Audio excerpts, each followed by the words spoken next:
What's that? Huh? A radish seed pod. Not bad. It huh? does taste radishy. Yeah. You know, that little bite, the hot bite of a radish. It's a variety that they grow in Asia for that purpose, to eat the seed pods as a stir-fry green. Yeah, I can believe it. Yeah. You don't need much more than that. No. This is Peak Moment. We are living at a peak of human innovation, information, wealth, and health. But we're also at a peak of population and consumption, with rising temperatures and declining resources fueled by cheap oil and gas. Peak Moment Television, bringing you examples of positive responses to energy decline and climate change through local community action. Hi, welcome to Peak Moment. I'm Janaea Donaldson. I'm in a lovely backyard in Vancouver, BC, and we're going to be talking about gardens and backyards and people. My guest is Ryan Nasachuk, who's a partner with Max Thayson in Green Cycle Urban Agriculture. That's right. So tell me, how did you and how did Max kind of come into doing this? You have different backgrounds. Tell We us. have different backgrounds. Max and I were childhood friends, actually in elementary school, and we lost touch for a couple of years and rediscovered each other on, well, interestingly enough, on public transit, and became friends again, rekindled our friendship, and not long after that point, we found that we had a similar interest in food and similar interest in agriculture. Mm-hmm. Max hadn't had very much experience with gardening at that point, so he and I went about building him a garden in the house he was currently living in. And that was about 3 years ago, and the interest on his part has been snowballing ever since, to the point where now he's very passionate about gardening, as am I. And we decided that the next logical thing to do would be to start a company and do it full time. And so you come at this from, you have gardens, agriculture, botany in your background. Yes? Yeah, I started working in nurseries when I was in grade 11, about 16 years old. And I'd actually started gardening a few years prior to that. I took a bit of an interest when I was in my early teens in vegetable gardening and built small plots and did a few small container gardens. And once I'd started actually working in the nursery kind of environment, it all took off very quickly. And I ended up going to university for a few years. Not really being that into that, and going right into horticulture school. Okay. And getting my horticulture ticket at a college in North Van. Okay. And then working in vineyards and orchards in the interior. And here I am now, growing vegetables. So Max got into this also, or you both have, from the perspective of knowing that our gas and oil supplies are going to be declining, and that's going to affect food supply here. Yeah, that was one of Max's primary motivations. I'll admit it wasn't mine, but once I started to work with Max, my viewpoint shifted somewhat, and I started to see more that certainly was an inevitability of our current reliance on oil, was that we would run out of it, and that our activities so far as growing food may be a potential solution. So part of what you've been doing is educating folks on how to do gardening, backyard gardening. Yeah. Yeah? Yeah. Well, the yard we're in right now, we had a series of 8 workshops in the spring. And we'll walk people through that. We'll walk through people. But you also have a business that you do some of that work for other people. Yeah, a business How do you where work this? well, basically what we do is we build food gardens for people. Oh. So we go from oftentimes lawn or fallow weed land, nothing at all, to productivity again. And so what does that take? I mean, what's involved in doing that? Well, the first step is to find out what you're working with, what your sun exposure is, and what your soil is. Some people are very lucky to have deep soil, good and rich, and you don't need to do nearly as much as you would if you're working on construction fill, house that had been built on bricks, rubble, glass. Can you actually do waste. it? You can get gardens going I have, on top of that? Yeah, a number of times. But basically what it involves is an excavation, several feet deep, and then a very careful screening of whatever material you have for good soil versus stuff you can't grow in. And then you need to find a way to bring your soil level back up. Okay. Using compost, and oftentimes, unfortunately, one of our only resources is commercial landscape topsoil. But sometimes you can find an area in the garden that's not being used at all, perhaps in deep shade, and actually excavate there and move. Okay, I didn't realize you could do that. Yeah, there's a number of ways around it. So you build the soil. You build the soil. Start from wherever, whether it's a lawn.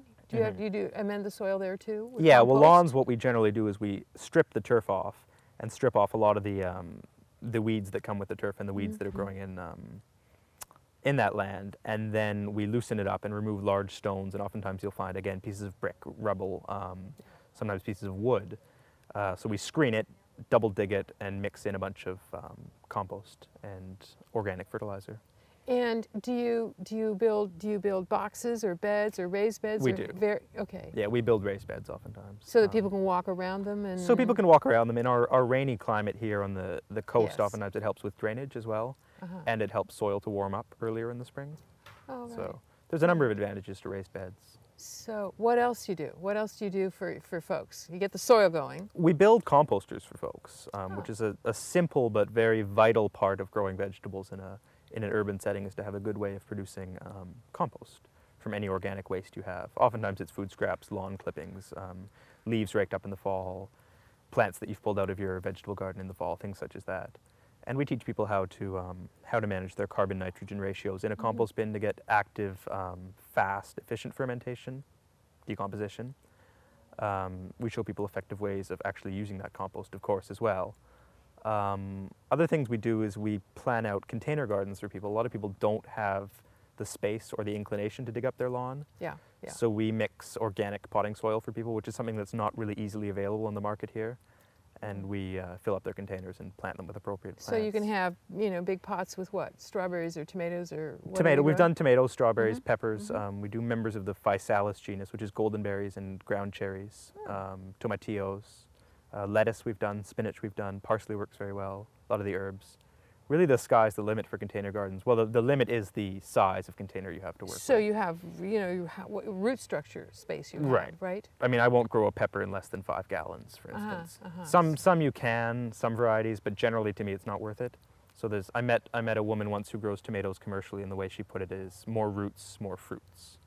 So the bigger the container, the better. More roots, more fruits. Yeah. Yeah. But for some things such as culinary herbs, oftentimes you don't need a big container. Right. You can easily grow oregano in a little container. Now, one of the interesting things that you mentioned about how you work, we can continue with what, is mostly you're doing this without using a motorized vehicle. Right. Mostly. With bicycles, yes. So draw a picture for me in my mind, all of us, is like what this is like if you're bringing soil and tools. And yeah, most people when we say with bicycles, they picture a man on a bicycle. But the other thing that you have to picture, of course, is that there's a trailer hitch and a large trailer behind that bicycle. So our trailers run wheels that are about 16 inches in diameter, roughly, and the trailers themselves are about 5 feet long by about 2.5 feet wide. So they're big. And we've got boxes that have been specially fitted to them. 3 large boxes, 20 gallons each, can fit on a trailer. Wow. So when we've got to move soil and mulch and compostable material and stuff like that, we'll often load it into boxes, plants too sometimes, and strap them on, and away we go. Things such as tools can quite easily be strapped on top of a box like that. We've moved bricks, paving stones, lumber. You gotta be strong. I get a picture of this. Quite, yeah. About 300 pounds seems to be about the upper limit of what you can tow, and that's extremely difficult.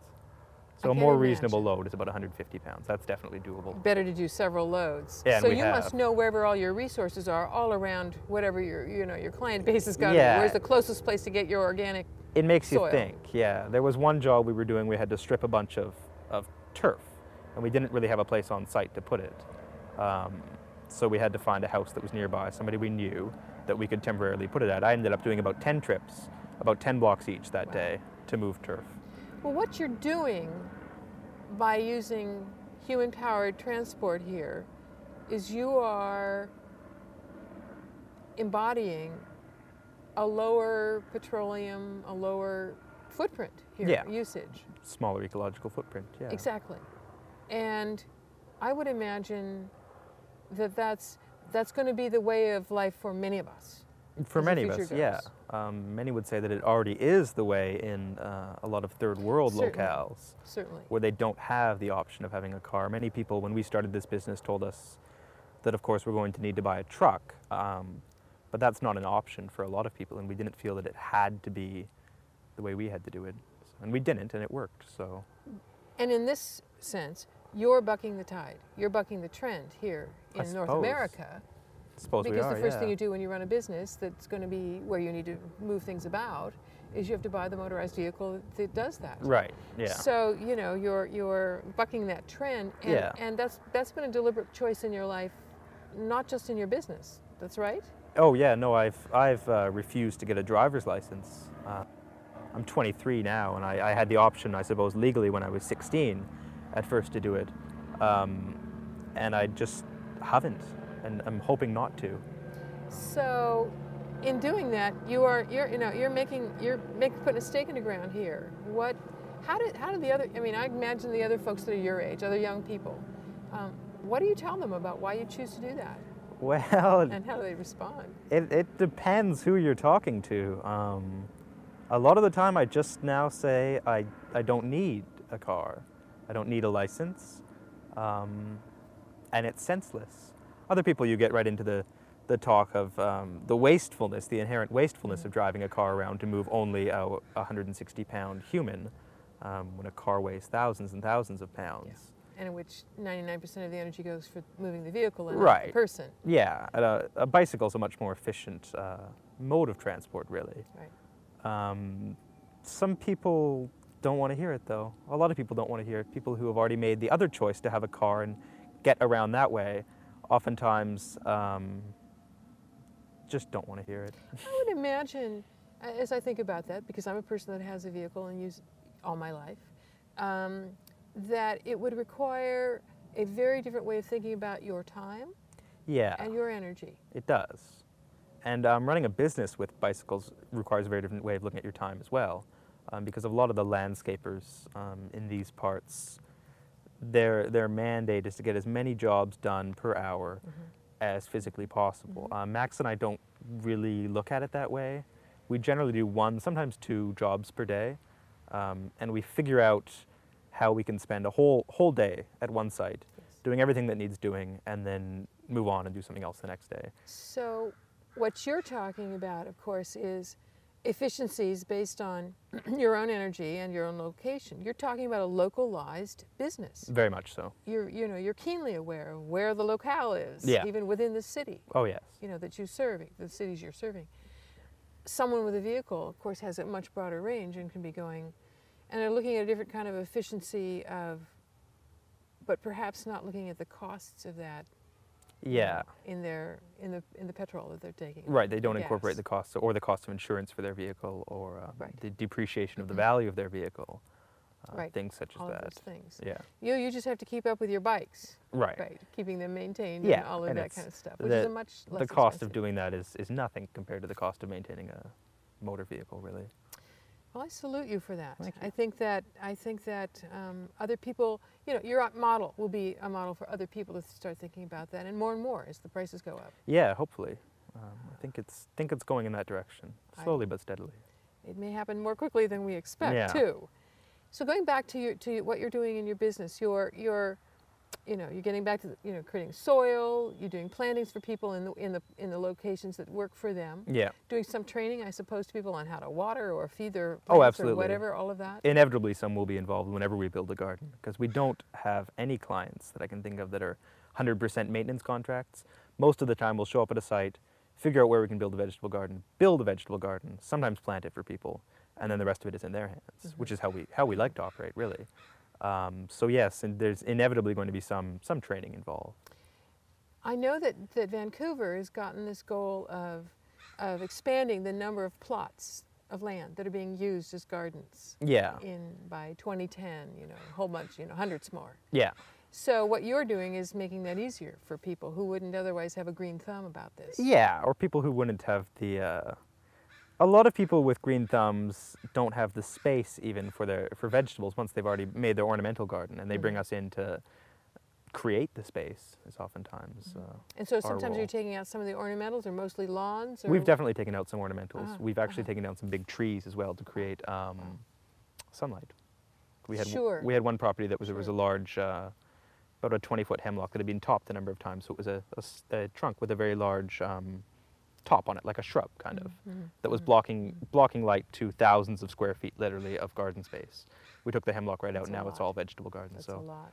And a lot of people would say keep the tree, but it sort of depends what you're valuing more. Of course it is.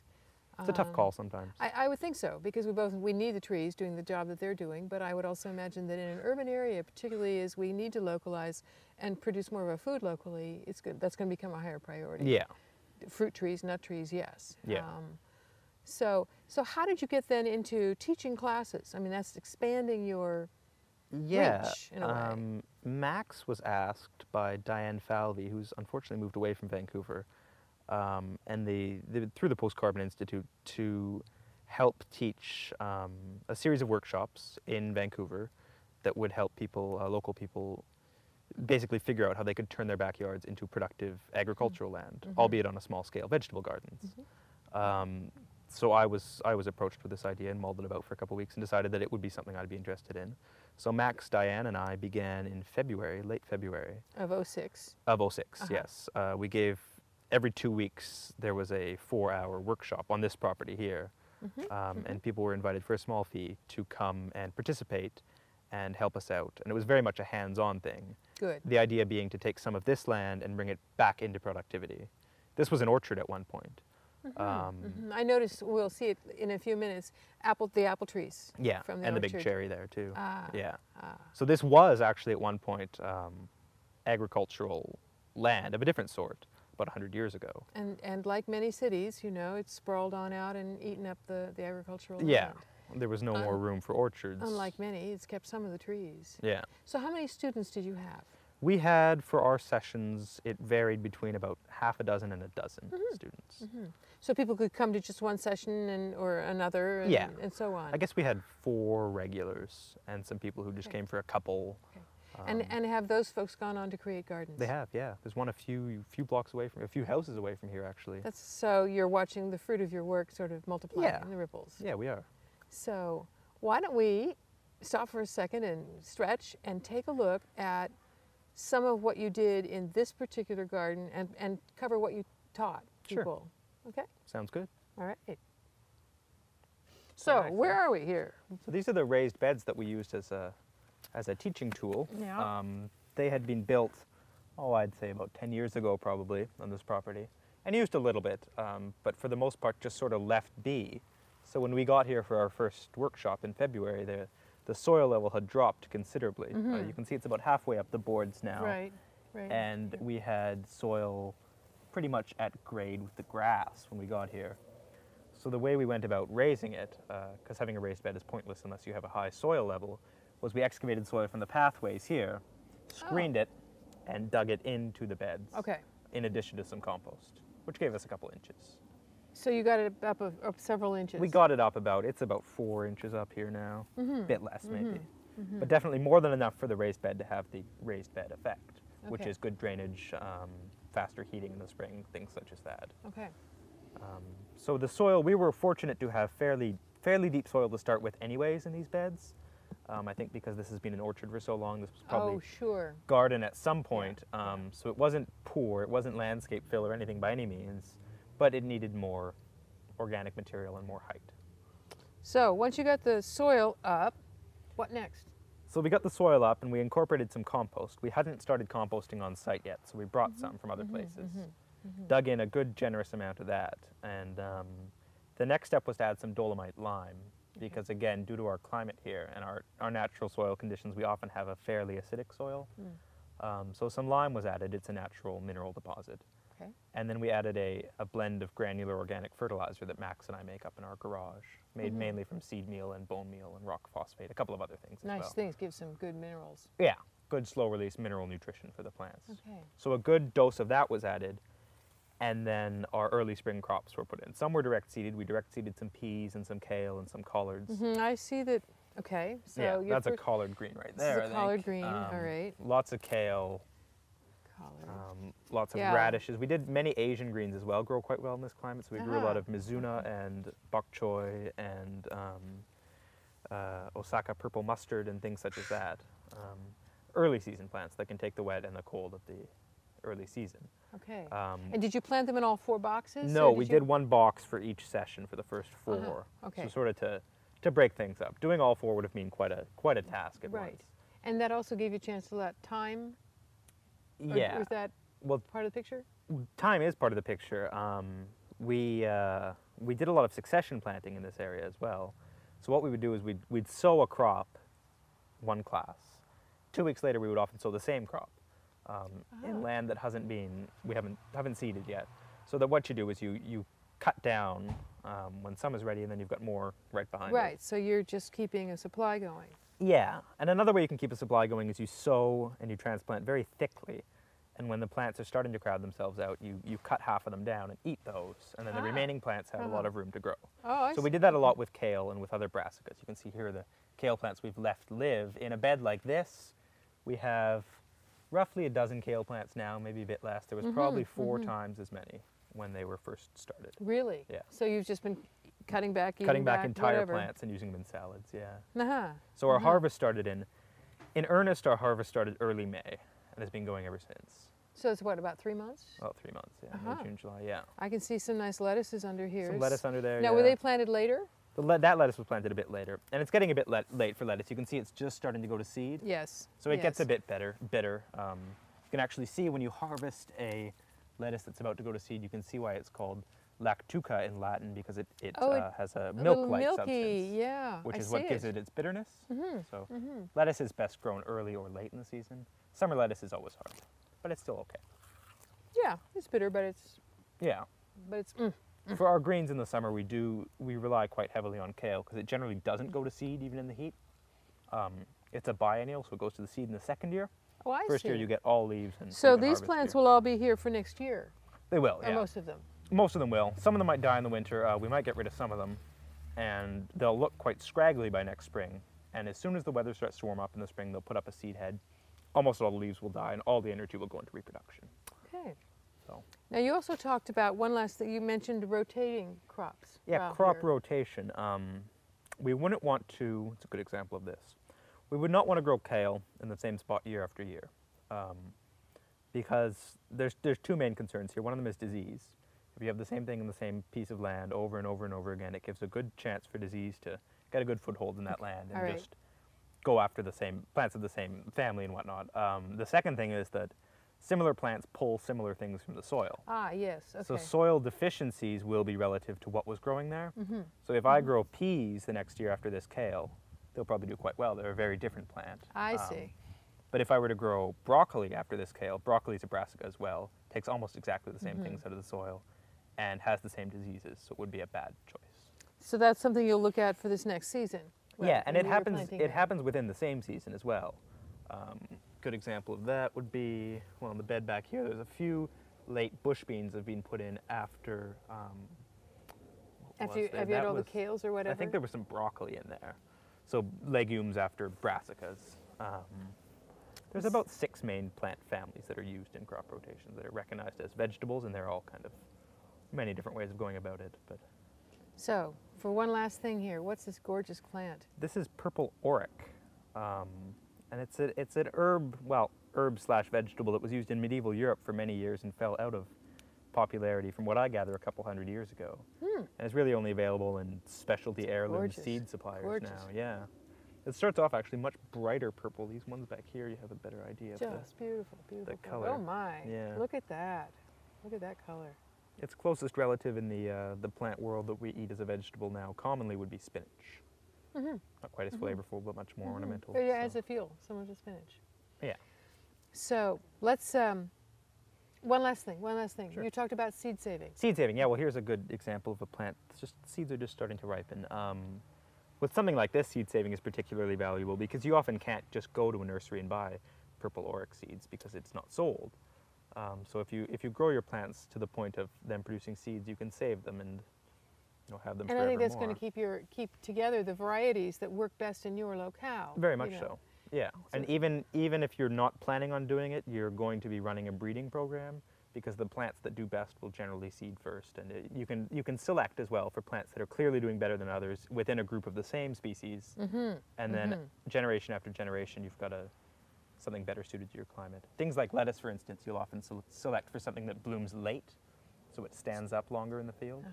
So you'll keep the seeds from the last blooming plant, and if you do that year after year after year, you get a late blooming strain. I got it. I Right. see it. Let's take a look at the compost and see what you did for a backyard composting. Sure. Okay?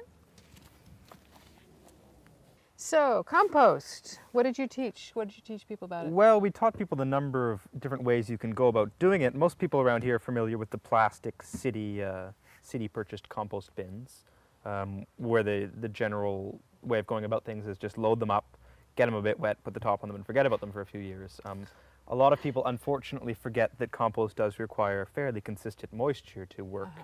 They have a lid on them, they don't get rain, and it becomes a very dry, very slow to decompose mess in here. Oftentimes takes 2, 3, sometimes a lot more years to actually become compost in something like this. That's a long time. Yeah, so we showed people how they can take waste wood, this is entirely made from recycled wood, a lot of it from construction sites. I think these were shelves at one point. Yeah. And we built a bin in roughly half an hour. It's crooked, it's not totally pretty, but it works great. And all you have to do to get into it is unscrew the screws here, take off the front, and load it up. So we taught people how to layer the right materials, how to get them to the right moisture level, and we taught them the importance of turning it. So once it was done here, we turned it into this bin, made sure it was good and moist, and it's going to finish off in here. Oh, okay. But to get it started in an open environment like this with wind can get in, water can get in, you're not going to forget about it as much.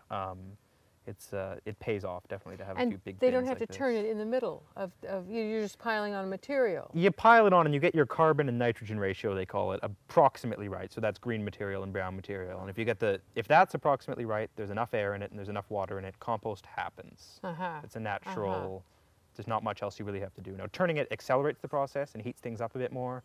It's not totally necessary. Usually when I make compost, I turn it 4 times, and then it's ready. This time we only turned it once. It'll take a bit longer, but it's already well on its way to I see. being good black soil. Yeah. So you can still see there's still some undecomposed organic matter in there. The big leaves and stuff. But there's definitely some stuff that's almost... If you were to screen this now and you were in a pinch, you could definitely use it. They say it smells nice. It smells nice. Yeah. They say if it smells like the forest floor after rainfall, you've got good compost. It does. So I'd say you taught them some good processes. Yeah. So what else did you do? What else did you learn? Well, we learned that it's a constant state of experimentation to grow vegetables, and that you're always going to make mistakes. There'll always be failures along with your successes, and that it's just always learning. So in the last, 30 seconds, what do you love about doing this work? I love not going to the grocery store to buy salad greens. That's probably what I love about doing this work. I love being self-sufficient. Yeah. I can believe that. Just producing something very pure and very natural that's your own. Thank you. Thank you for that, and also for sharing that with other people so that they can get that same kind of satisfaction. You're watching Peak Moment, community responses for a changing energy future. I'm Janaea Donaldson. Please join us.